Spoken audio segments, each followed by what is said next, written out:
You've heard their names, but do you know the whole story on one of the USA's most shocking crimes?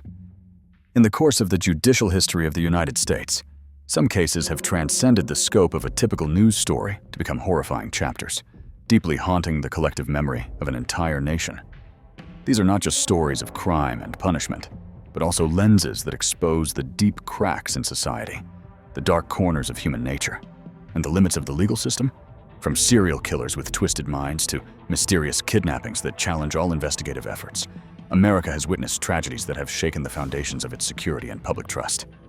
Here, we will revisit the files of 5 landmark cases that once had the entire nation holding its breath and which, to this day, still leave behind unanswered questions. Ohio, father walks into bloodbath. Or did he plan it all? By everyone. It began with a frantic 911 call in the middle of the night. A husband, trembling and nearly incoherent, claimed to have walked into a nightmare, his entire family lying lifeless on the floor.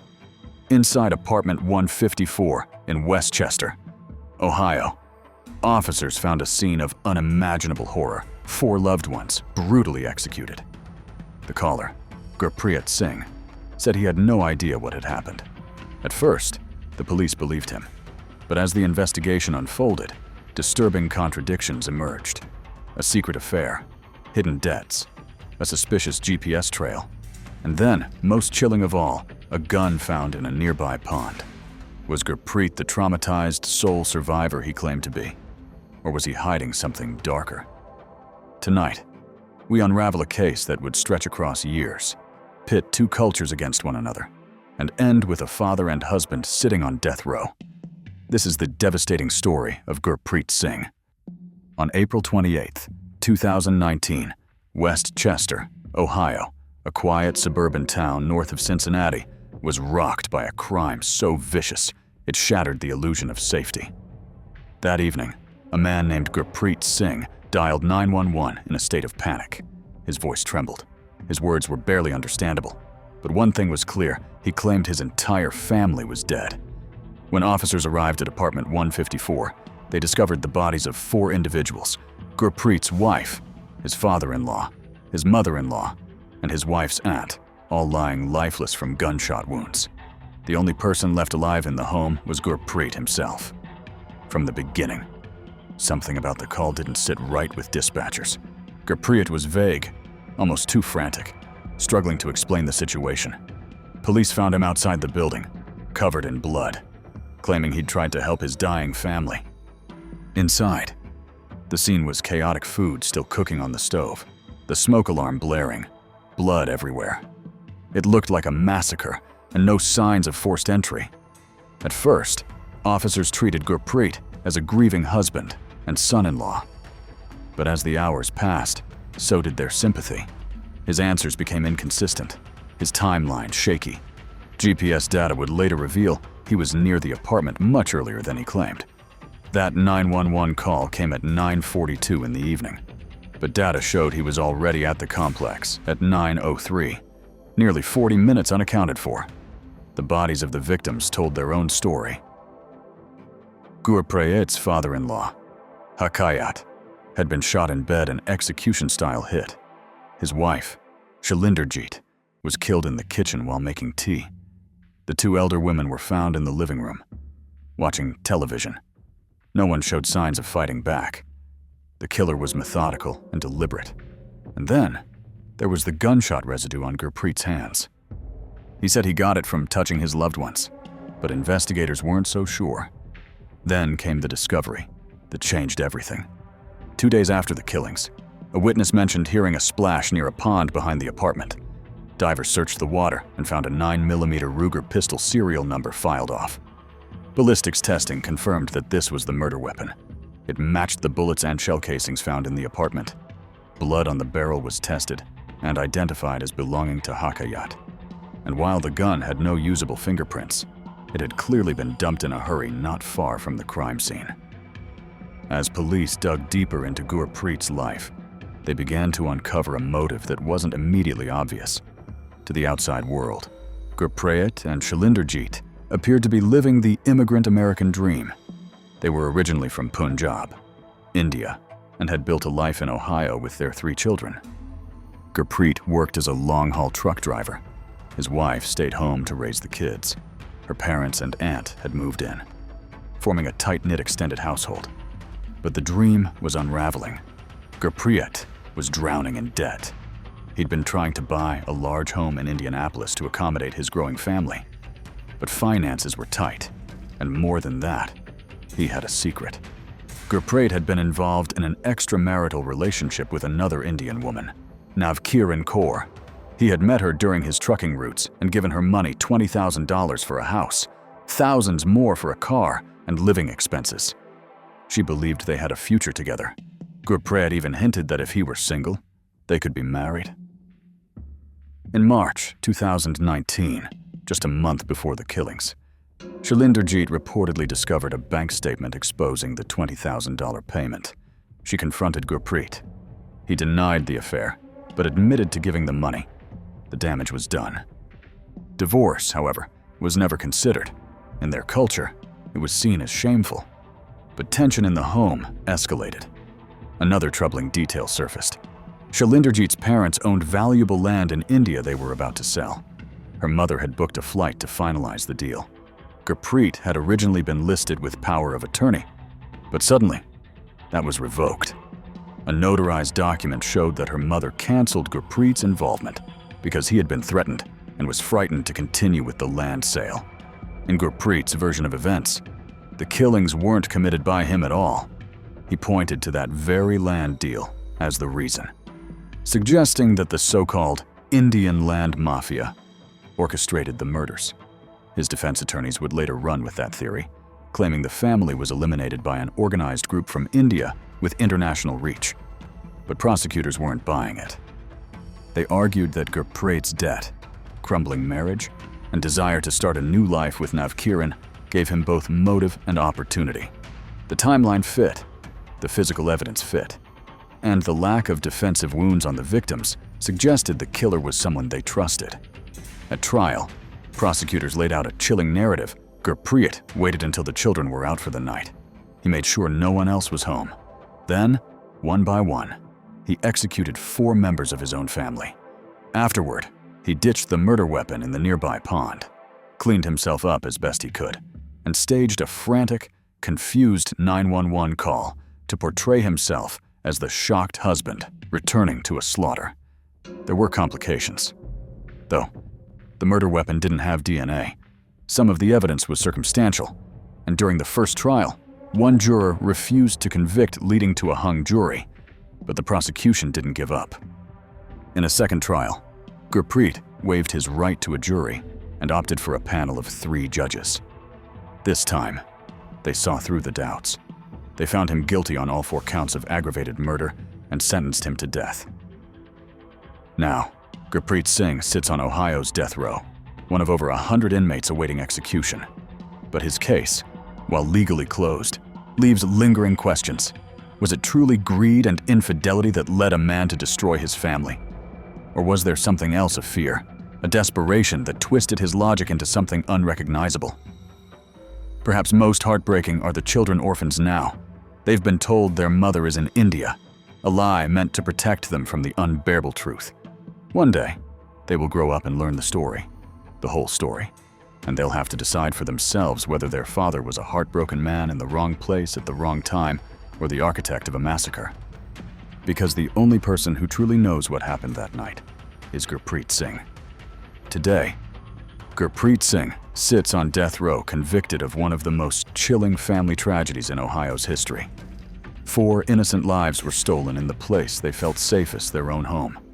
What began as a story of immigration, sacrifice, and hope turned into a devastating tale of betrayal, desperation, and destruction. The court found the motive in debt, deceit, and an affair. And though Gurpreet maintained his innocence to the end, the evidence, his timeline, the murder weapon, the gunshot residue ultimately sealed his fate. But what lingers is not just the horror of the crime, but the heartbreaking fallout. 3 children lost, nearly everyone they loved. A community was shattered, and a family, once united in the pursuit of the American dream, was reduced to a cautionary tale. Justice may have been served, but peace, for many, still feels far away. And for those children, the scars may last a lifetime.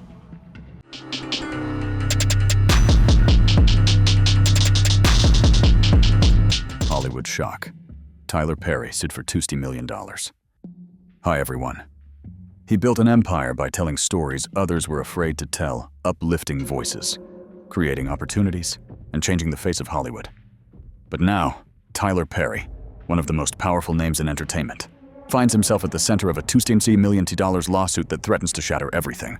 Actor Derek Dixon, who once starred in Perry's hit show The Oval, has accused the media mogul of harassment, manipulation, and a disturbing abuse of power. From late-night texts to career threats and a chilling alleged assault, the claims are as explosive as they are detailed. Is this a calculated attempt to take down a billionaire, or the long-overdue reckoning of a hidden pattern behind the fame today? We dive into the lawsuit that has Hollywood on edge and ask what really happened behind the scenes of Tyler Perry Studios. Stay with us as we uncover the story Derek Dixon says he could no longer keep silent. Dear friends, in the world of entertainment, Tyler Perry is a household name, a symbol of perseverance, vision, and black excellence. From building his own studio empire to topping Netflix charts, Perry's influence is undeniable. But in 2025, his carefully crafted legacy was shaken by a bombshell lawsuit filed by actor Derek Dixon, alleging that behind the scenes of the glamour and success, there was a pattern of harassment, coercion, and retaliation. It all began in 2019 when Dixon was working as part of the event staff at one of Perry's private gatherings in Atlanta. He was just another hopeful actor, trying to navigate Hollywood's brutal landscape. According to the lawsuit, Perry noticed Dixon and offered him a professional opportunity, an audition for one of his TV projects. It was a moment that felt like fate. Dixon accepted, later landing a small role on Ruthless and eventually a recurring part on The Oval, one of Perry's signature shows. But as Dixon's screen presence grew, so did Perry's alleged attention this time, personal and unwanted. The complaint describes how Perry would text Dixon frequently, often late at night, with flirtatious or sexually charged messages. At first, Dixon tried to be polite, maintaining boundaries while staying in Perry's good graces, but the line between mentorship and manipulation began to blur. According to Dixon, Perry's messages became more explicit and his behavior more aggressive. One night, while attending a gathering at Perry's Georgia home, Dixon says he drank with Perry and was later invited to sleep in the guest bedroom. It was late, and Perry had told him he was too intoxicated to drive. Dixon accepted the offer, not realizing what would follow. According to the lawsuit, while Dixon was asleep, Perry climbed into bed and attempted to initiate physical contact. Dixon claims he rejected the advances, trying to defuse the situation and avoid confrontation. What followed, Dixon says, was a disturbing pattern of control. Perry allegedly warned him that if he didn't engage or respond positively to the sexual overtones, his character could be written off the show, and that's exactly what appeared to happen. At the end of Dixon's first season on The Oval, his character Dale was shot multiple times. Dixon believes this wasn't just a plot twist, it was punishment. According to the lawsuit, Perry made it clear that loyalty meant compliance, that success on his sets required silence and submission. During the pandemic, Dixon was invited to stay in one of the studio homes at Tyler Perry Studios. He accepted, thinking it was a safe place to quarantine and continue filming. But what allegedly happened next made him feel more trapped than ever. The lawsuit claims Perry would have alcohol delivered to Dixon's door, often followed by late-night phone calls filled with sexually explicit comments and emotional manipulation. At one point, Perry allegedly told Dixon he wasn't giving him what he needed. When Dixon resisted, the frustration reportedly turned into threats. According to the legal documents, Perry made it clear that if Dixon told his co-stars about what was happening, he'd open himself up to questions and foolishness. The goal, Dixon says, was to isolate him to make him feel alone, dependent, and afraid to speak out. The complaint includes specific text messages and alleged comments Perry made on set. After filming a scene where Dixon's character was choked, Perry reportedly told him, "I like being choked." He's also accused of making unsettling remarks about Dixon's appearance and body, saying things like, "Why do you twist your hips when you walk?" and "When will you be thick again?" These moments, according to Dixon, weren't jokes, they were calculated. The most serious incident, however, came in 2021. Dixon alleges that Perry sexually assaulted him, pulling down his underwear, groping him, and attempting to force himself on him. Dixon says he resisted, verbally and physically, and managed to escape by changing the subject and breaking the tension. The next day, Perry allegedly flooded Dixon with calls and messages, apologizing and blaming the behavior on stress or confusion. He said, "Maybe I was self-sabotaging." But in the same breath, he promised that Dixon's pilot, a show he had long dreamed of producing, would be greenlit. Not long after, Perry's legal team contacted Dixon, telling him Christmas came early. His salary was raised. The show, they said, was moving forward. But with one caveat: don't tell anyone. The silence was part of the deal. Over time, Dixon says he realized the opportunities were being dangled like bait used to keep him close, quiet, and compliant. In 2024, he filed a complaint with the Equal Employment Opportunity Commission, EEOC, detailing the alleged harassment. But according to the lawsuit, no internal investigation took place. No steps were taken to prevent further abuse. Faced with ongoing distress and fearing another unwanted encounter, Dixon chose to walk away. He left the Oval, forfeiting nearly $400,000 in earnings, his character unfinished, his contract broken. He claims that Perry's team retaliated, threatening breach of contract and instructing him to claim a medical leave rather than expose the real reason for his departure. When he refused, the leave was marked as unpaid, and his employment was effectively terminated. Now, in 2025, the lawsuit has gone public with Dixon's name front and center. He didn't file anonymously. And that, legal experts say, matters. It signals confidence and a willingness to stand behind the accusations. The lawsuit compares Perry to notorious figures like Harvey Weinstein, Kevin Spacey, and R. Kelly, men accused of using their power to control, manipulate, and exploit. Tyler Perry, through his legal team, has strongly denied all claims. His attorney called it a scam, a fabricated attempt to shake down one of Hollywood's wealthiest creators. But legal analysts say this case may hinge on more than just he said. The presence of text messages, many of which are included in the complaint, could be critical. One attorney called them smoking gun evidence. The court of public opinion is already weighing in. Supporters of Perry argue that the timing is suspicious, coming just as his latest film dominates Netflix, and his name trends for all the right reasons. Others point to the courage it takes to come forward publicly, especially against someone with immense power and resources. And the cost of fighting back isn't just emotional, it's financial. Defending against a claim like this can cost millions. For Perry, the risk is more than money. It's reputation, legacy, and trust. For Dixon, the stakes are just as high. He's stepping into the spotlight not as a star, but as a whistleblower. And once that curtain lifts, it doesn't come down easily. As the case moves forward, more evidence may come to light, more texts, more testimony, perhaps even other voices. For now, it's a story of two men, one with $1 billion empire, the other with a dream deferred and a legal battle that could change both their lives forever. In a world where power often shields the powerful, this case forces us to ask uncomfortable questions. Did Tyler Perry, praised as a visionary, a philanthropist, and a champion of untold stories, use his influence to manipulate and silence, or is Derek Dixon using the courtroom to fabricate a story for fame and money? The truth may lie in the digital trail of texts, the legal depositions to come, and the courage it takes to confront a giant. As Hollywood watches closely, the outcome of this case could ripple far beyond one man's empire, challenging the very structures of power and accountability in the entertainment industry. What do you believe? Is this justice in motion, or a dangerous game of reputation warfare? Let us know in the comments below, and don't forget to like, share, and subscribe for more real-life courtroom battles and shocking true crime stories. Until next time, stay curious and stay safe.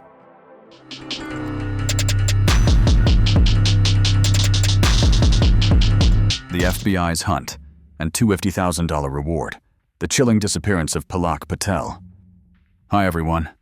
It was just before midnight, at a quiet donut shop in Maryland, An ordinary night that turned into a chilling mystery. Palak Patel, a 21-year-old newlywed with a heart full of dreams, was working her usual shift with her husband. But by the time the next customer walked in, she had vanished. And what police would discover in the back room would launch one of the most intense manhunts in FBI history. The prime suspect, her own husband, who disappeared into the night and has evaded capture for nearly a decade. With a $250,000 reward still on the table and new calls for justice as Palak's birthday passes once again, this case remains as urgent and heartbreaking as ever. What really happened behind those donut shop walls? And how has one man stayed hidden in plain sight all these years? Let's uncover the story that still haunts investigators to this day. Dear friends, Palak Arvindbhai Patel was born on May 31, 1993 in Ahmedabad, Gujarat, India. She grew up in a close-knit family that admired her for her compassion, quiet strength, and sense of responsibility beyond her years. Palak was the kind of person who took care of others without being asked. She loved children, dreamed of becoming a teacher, and always prioritized her family's happiness. When her parents arranged her marriage to 23-year-old Bhadresh Kumar Chetanbhai Patel in 2013, there were no immediate red flags. On the outside, it seemed like a promising match. After the wedding, Palak moved in with her in-laws, living a traditional life in Ahmedabad. Then, seemingly out of the blue, she informed her family that she had received a visa to go to the United States. It was a surprise, but not a concern. Like many young couples, she and her husband were pursuing better opportunities abroad. In September 2014, they arrived in the US, ready to build a new life together.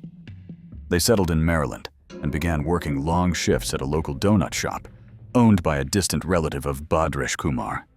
Together, they worked the grueling night shift 12 hours side by side, handling orders and cleaning up. Then they alternated on day shifts to keep income flowing. To outsiders, they may have seemed like a hardworking immigrant couple chasing the American dream, but behind the counter, not everything was as it appeared. In March 2015, just weeks before the tragedy, Palak's parents visited the couple in the US. They spent time together, but something felt off. Palak was never alone with them. Every conversation, every interaction was overseen by Bhadresh Kumar. He never left her side. Still, there were no visible signs of conflict or mistreatment, nothing to indicate what was to come. But Palak confided in her family she was homesick. She missed India. She wanted to go home. That homesickness may have been the final crack in the foundation of their relationship. On the night of April 12, 2015, Palak and her husband were once again working the overnight shift at the donut shop. Surveillance footage from that evening shows Bhadresh Kumar briskly walking toward the back of the store. He held a phone on speaker, as if he were in a conversation. Palak followed him without hesitation. A small, ordinary act that would become tragically significant. Seconds later, both of them disappeared from the camera's view, and from that moment on, Palak Patel was never seen alive again. What happened behind that wall was quick and devastating. Investigators believe that, in the storage room, Bhadresh Kumar used an edged weapon to end Palak's life in a sudden and unprovoked attack. The brutality of it stunned even seasoned detectives, and what made it even more chilling was the fact that customers were still in the store at the time, completely unaware of what was taking place just a few feet away. After the attack, Bhadresh Kumar didn't panic. He didn't call for help. Instead, he walked calmly out of the store's rear entrance. He went home, changed his clothes, grabbed personal belongings, and disappeared. Surveillance later captured him boarding a cab to Newark, New Jersey.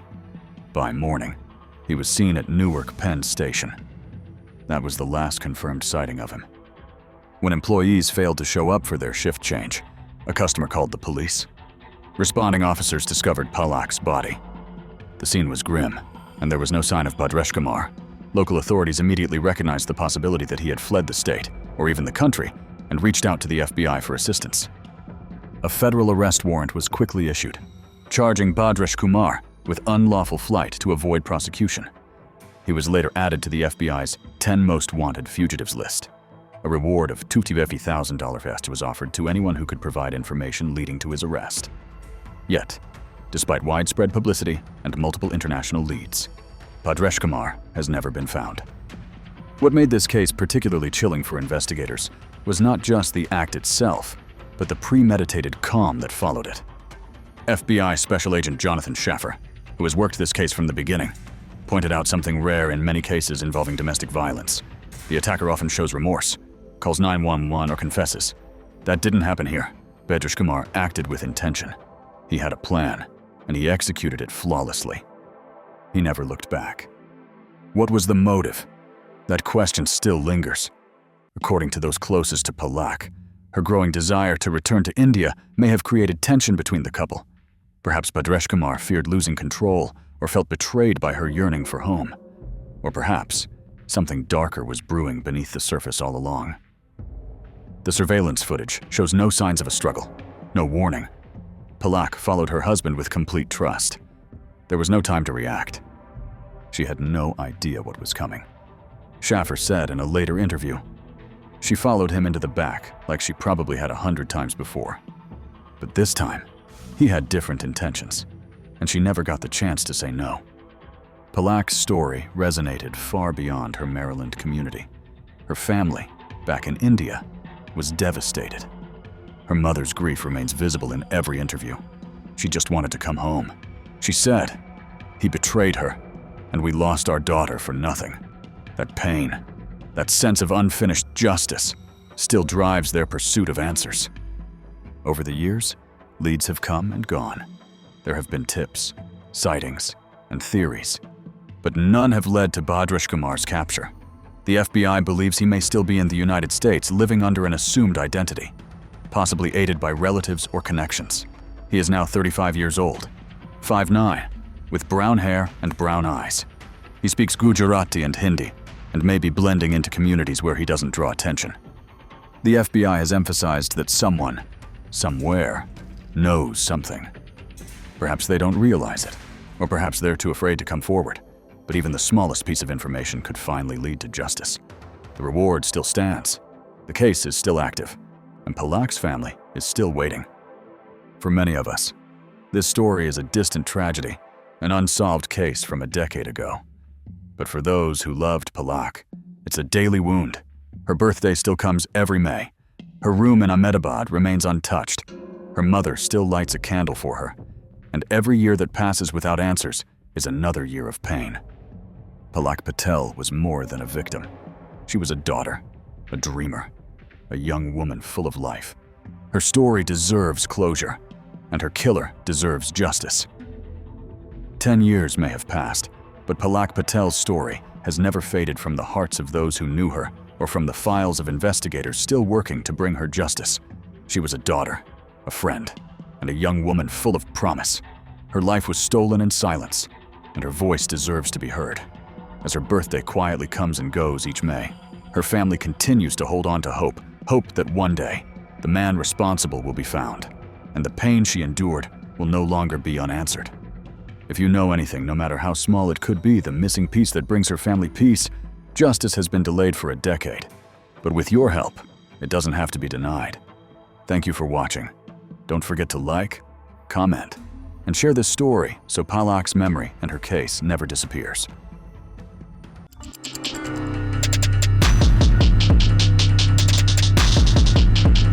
Karen Reed is free, but legal vortex not yet closed. On Wednesday afternoon, June 18, 2025, Karen Reed walked down the steps of Norfolk County Superior Court as a free woman. Acquitted of murder charges, she was greeted by a sea of cheering supporters and pink fireworks, with tears and "I love you" gestures as the crowd, along with Reed, celebrated a long-awaited legal conclusion, albeit accompanied by a conviction on a lesser charge. Karen Reed's murder acquittal verdict marks the end of one of the most controversial cases in Massachusetts legal history. After many hours of deliberation, the 12-member jury reached this irreversible decision, freeing Reed from the most serious charge, second-degree murder of her police officer boyfriend, John O'Keefe. The moment of the verdict announcement created an emotionally charged scene in the courtroom. Reed, who had sat silently throughout 2 lengthy trials, could not contain her emotions when hearing the words "not guilty" pronounced. Supporters in the courtroom broke into tears, while victim John O'Keefe's family sat in silence with pain and disappointment clearly visible on their faces. The jury's decision reflected deep skepticism about the prosecution's arguments. Throughout the trial, Reed's defense team successfully sowed doubt about the investigation's integrity.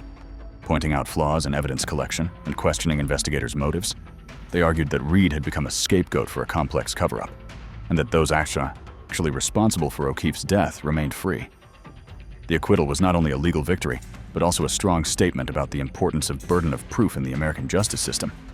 Prosecutors failed to convince the jury beyond reasonable doubt that Reed intentionally killed O'Keefe, despite presenting hours of evidence and witness testimony. However, this verdict did not completely exonerate Reed. The jury still found her guilty of driving under the influence, another serious charge, but with much lighter legal consequences. This shows the jury believed Reed had been drinking on the night of the incident and was driving, but they did not believe she intentionally used her car as a weapon to kill O'Keefe.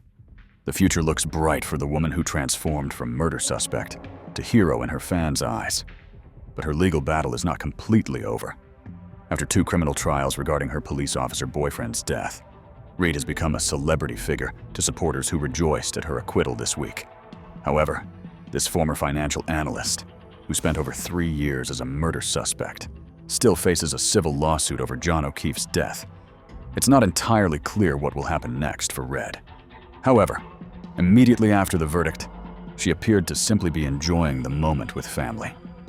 Reed was seen having a celebration dinner with her defense team and family members at an upscale restaurant in Boston's Seaport District on Wednesday evening.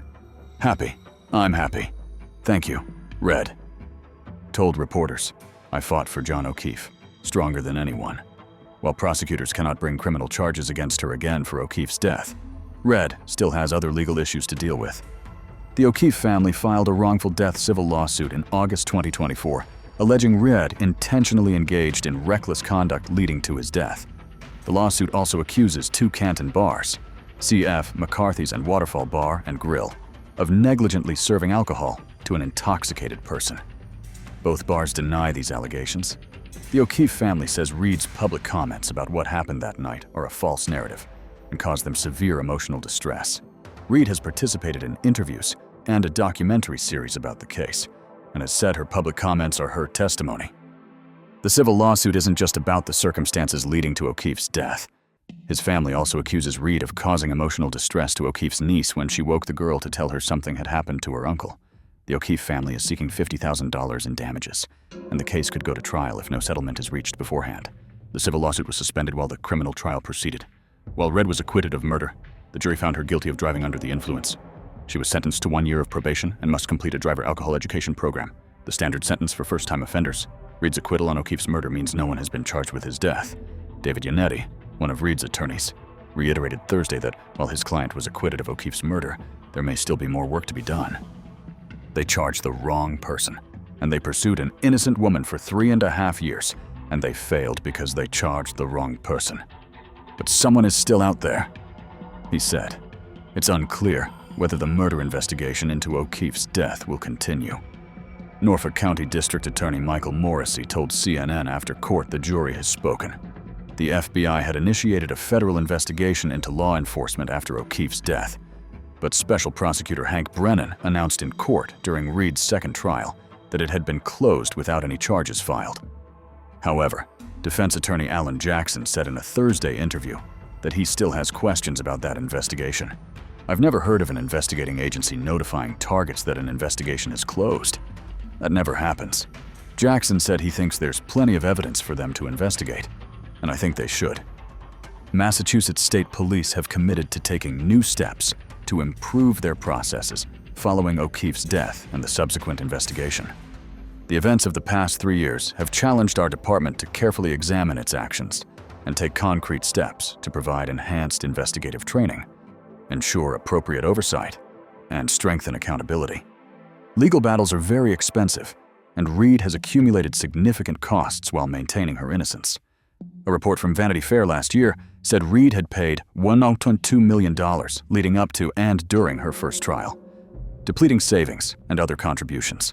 That included costs for everything from paying bail to accommodations for her lawyers and for experts like private investigators before her second trial even began. Red had $5 million in deferred legal bills. As of Friday, people were still contributing to an online legal fund for Reed that has raised over $1 million. Speaking to supporters from the courthouse steps after Wednesday's verdict, Reed thanked them for their financial support. 3.5 years ago, the murder case against Reed divided the tight-knit town of Canton, Massachusetts, and nearby suburbs. Residents flooded town council meetings, demanding answers. Some accused local police of a cover-up to protect those at the party on Fairview Road. Others turned to social media forums to discuss the complexities of that fateful night, turning what began as a local murder case into a broader national sensation. Many residents in Canton and surrounding areas chose sides they either agreed with prosecutors saying Reed struck and killed O'Keefe with her car after a night out, or sided with the defense, who said she was framed. Allegations of corruption and law enforcement corrupting the investigation into O'Keefe's death were a unifying force for Red supporters. At a town council meeting in August 2023, she acknowledged there was distrust toward the police department in Canton, but said it wasn't as widespread as portrayed. Town Select Board Chairman John McCourt acknowledged this week that the case had profoundly affected the community. He said the trial's outcome may bring relief to some and continue to raise questions for others. The Karen Reed case has become one of the most closely watched legal cases in recent years, not only because of its complexity, but also because of how it divided a community and drew national attention to issues of justice and transparency in the legal system.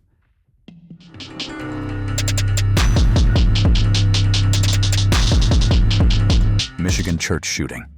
The split-second decision that saved 150 lives. Hi everyone. On what was supposed to be a peaceful Sunday morning, worshipers at Cross Point Community Church in Wayne, Michigan, found themselves face-to-face with unthinkable danger. Just as children were finishing their final song during vacation Bible school, chaos erupted outside. A man in a tactical vest, armed with a rifle and a handgun, began firing at the church, aiming to inflict unimaginable harm. But what could have ended in mass tragedy turned into a miraculous story of bravery and divine timing. One quick-thinking church member used his truck to stop the shooter, giving security staff the chance to act and save more than 150 lives. Who was this man, and what drove him to such a terrifying act? Was this a random outburst, or something far darker, rooted in mental distress? Stay with us as we uncover the chilling moments, heroic decisions, and the lingering question, could this happen again? Dear friends, what unfolded at Cross Point Community Church on that quiet Sunday morning will be remembered not only for the terror it brought, but also for the remarkable bravery that prevented a mass tragedy. It began like any other summer service. Around 10:45 a.m., roughly 150 worshipers had gathered inside the church in Wayne, Michigan. Children from Vacation Bible School were leading the congregation in their final worship song. Laughter, praise, and the joy of community filled the air. But outside the church's walls, danger was approaching. Brian Anthony Browning, 31 years old, had driven recklessly into the church parking lot. Witnesses say he exited his vehicle wearing a tactical vest, armed with both a rifle and a handgun. His actions were deliberate, calculated. As he approached the building, he began firing at the church, striking at least one person in the leg. It was in that moment that instinct, timing, and courage intersected. One parishioner, arriving late to the service, saw the gunman and realized what was about to happen. Without hesitation, he drove his pickup truck onto the grass and struck Browning, knocking him to the ground. As bullets tore through the truck's windshield, the man's selfless act bought precious seconds. 2 church security staff members, already on alert, rushed to the scene. They opened fire, fatally wounding Browning and stopping the attack in its tracks. Inside the church, chaos erupted. The congregation had heard the gunshots but didn't immediately understand what was happening. Pastor Bobby Kelly, who was about to begin his sermon, at first thought it was a jackhammer or a technical glitch with the sound system. But as the shots continued, a member of the security team burst through the sanctuary doors, shouting for everyone to evacuate. In a scene captured by the church's live stream, churchgoers can be seen ducking, shielding children, and sprinting toward the back exits. Panic and confusion gripped the sanctuary. A loud crack echoed through the room. People screamed. But thanks to quick instructions from staff, many were able to escape without injury. Later that day, Law enforcement and emergency response teams gathered at the scene. Police confirmed that Browning was struck by a vehicle and fatally shot before he could breach the building. Aside from the initial victim struck in the leg and one security team member who was also injured, there were no other casualties. Both individuals were treated and listed in stable condition. So who was Brian Anthony Browning? The 31-year-old did not have a criminal history or any known connections to the church. Pastor Kelly recalled that Browning had attended services a few times with his mother, but neither were regular members. According to the pastor, Browning seemed like someone who had unusual thoughts, but did not initially appear threatening.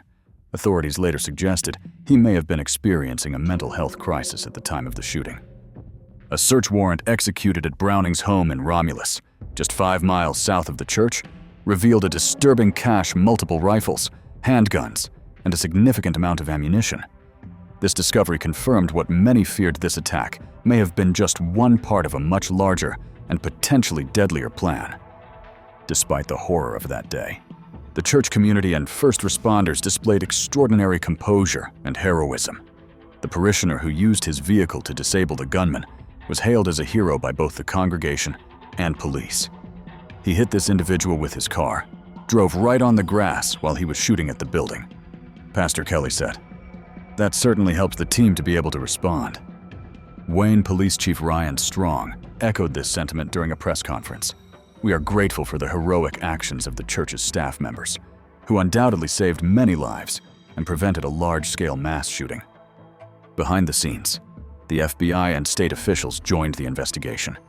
According to FBI Deputy Director Dan Bongino, the Bureau deployed leadership and support teams to work alongside local police, helping comb through evidence and determine Browning's motives. The question that lingered: why Crosspoint? Why now?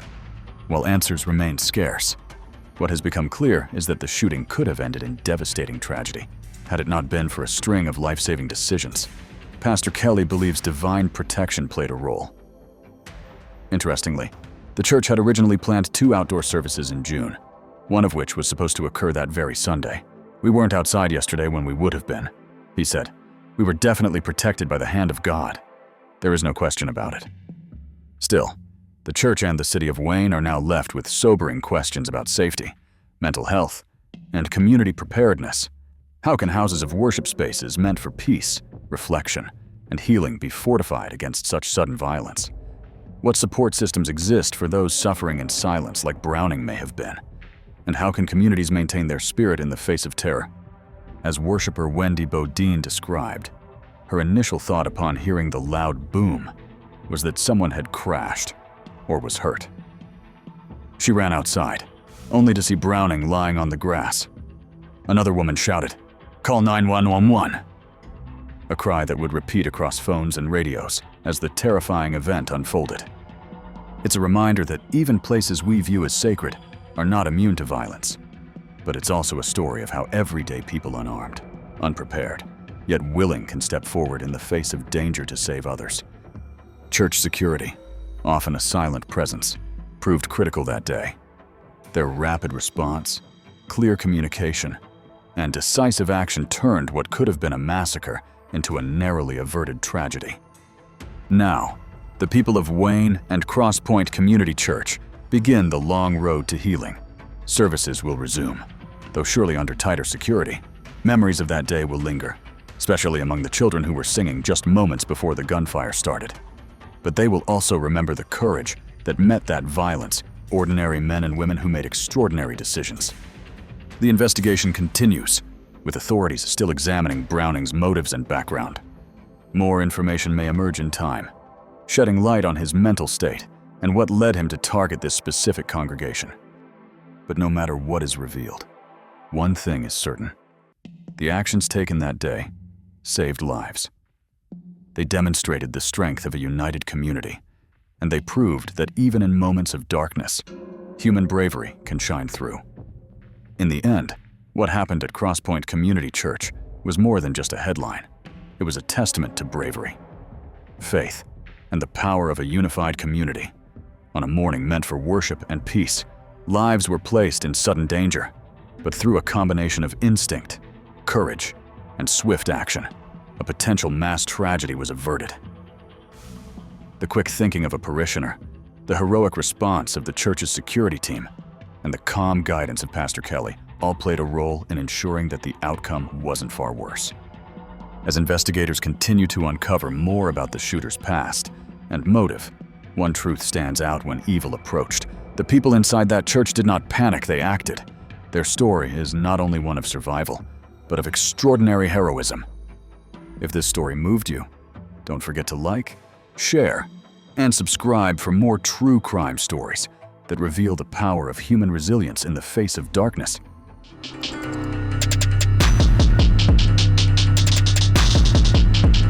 She-Hulk, found dead in Spain. The tragic end, she tried to escape. Hi everyone. She was known as She-Hulk, a name that symbolized strength, power, and confidence. Zunilda Amy Mendez was a rising Colombian bodybuilding star, admired not just for her physique, but for her fearless presence on stage. But behind the powerful image was a woman trapped in a storm no one truly saw coming. While vacationing in Spain, preparing for what could have been the competition of her career, Amy's life ended in unthinkable violence. Her body was found beaten with a hammer. Beside her, her husband lay dead, his wounds described as self-inflicted. What began as a final trip before a long-awaited divorce turned into a deadly farewell. How did things spiral so fast? And why did no one stop it in time today? We uncover the chilling final days of a woman who inspired thousands, but died at the hands of the person she once loved. Dear friends, the story of Zunilda Hoyos Mendez, known to her fans and followers as Amy, or She-Hulk, was one of strength, ambition, and a dream forged in muscle and determination. But what unfolded during a quiet stay in Malaga, Spain, was a nightmare that even her closest supporters could never have imagined. Zunilda was 43 years old, a Colombian national who had steadily built a name for herself in the world of bodybuilding. She wasn't just about muscle, she was about resilience. After years of hard work, she had positioned herself to compete on an international stage, with a major event scheduled in Portugal just weeks away. Her coach believed she had the potential to rank among the top 10 competitors in the world by the end of the year. She had thousands of admirers online and over 100,000 followers on platforms like OnlyFans. To the outside world, she was on the rise. But inside her personal life, things were far more complicated and dangerous. Amy was married to 46-year-old Jared Gelling, a man who was reportedly both Colombian and American. The couple had been together for 4 years, and while the early days of their relationship seemed promising, signs of trouble quickly emerged. According to her family, Amy had confided that Jared had become increasingly aggressive over the past year. The situation had deteriorated so much that she had made the decision to divorce him, but she wanted to wait until after one final trip, the journey that was meant to be their last as a couple. That trip brought them to Malaga, a picturesque region in southern Spain. Jared had recently undergone knee surgery, and Amy accompanied him to help with his recovery. It was meant to be a brief stop before she headed to Portugal to compete. But instead of a new beginning, it became a tragic end. On a Thursday afternoon, at around 200 p.m., police in Malaga were called to the couple's rented home. What they found was nothing short of horrifying. Amy's body lay in one of the rooms, covered in blood, bearing clear signs of blunt force trauma. She had been beaten to death with a hammer, her final moments brutally violent. In the bathroom, Jared's lifeless body was discovered with multiple stab wounds that police initially described as self-inflicted. The scene was devastating. According to Spanish National Police, there was no sign of forced entry, no indication of a third party. All evidence pointed to a domestic tragedy turned deadly. An autopsy would later confirm the injuries, but authorities were already treating it as a likely case of intimate partner violence followed by suicide. For Amy's family, the shock was unbearable, but not entirely unexpected. They hadn't heard from her since the previous Saturday. Concern grew with each passing day of silence. When the news finally broke, it confirmed their worst fears. Her niece, Euladis, revealed that Amy had been planning to divorce Jared after the trip. In her words, it was her last trip with him, a farewell.